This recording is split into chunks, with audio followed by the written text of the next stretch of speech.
નમસ્કાર, હું રાજ. આપ જોઈ રહ્યા છો સ્પાર્ક ટુડે ન્યૂઝ. કરજણ તાલુકાના માંગરોળ ગામમાં છેલ્લા કેટલાક સમયથી ચાલી રહેલા રાજકીય ઘટનાક્રમનો અંત આવ્યો છે.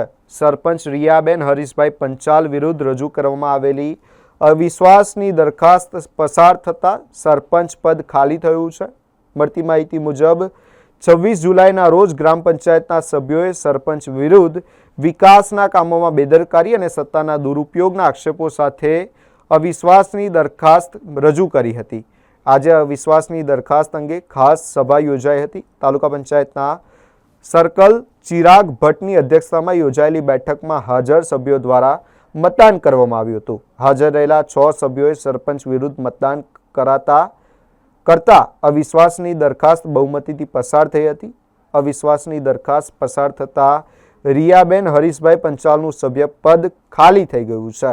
હવે નવા સરપંચની પસંદગી માટેની પ્રક્રિયા હાથ ધરાશે. માત્ર 1 વર્ષના કાર્યકાળમાં સરપંચ વિરુદ્ધ અવિશ્વાસની દરખાસ્ત પસાર થતાં માંગરોળ ગ્રામ્ય પંચાયતનું રાજકારણ ગરમાયું છે. હવે નવા સરપંચની પસંદગીમાં કોના નામની દાવેદારી થાય છે અને પંચાયતની સત્તાની કમાન કોના હાથમાં જાય છે તેના પર સૌની નજર મંડાયેલી છે.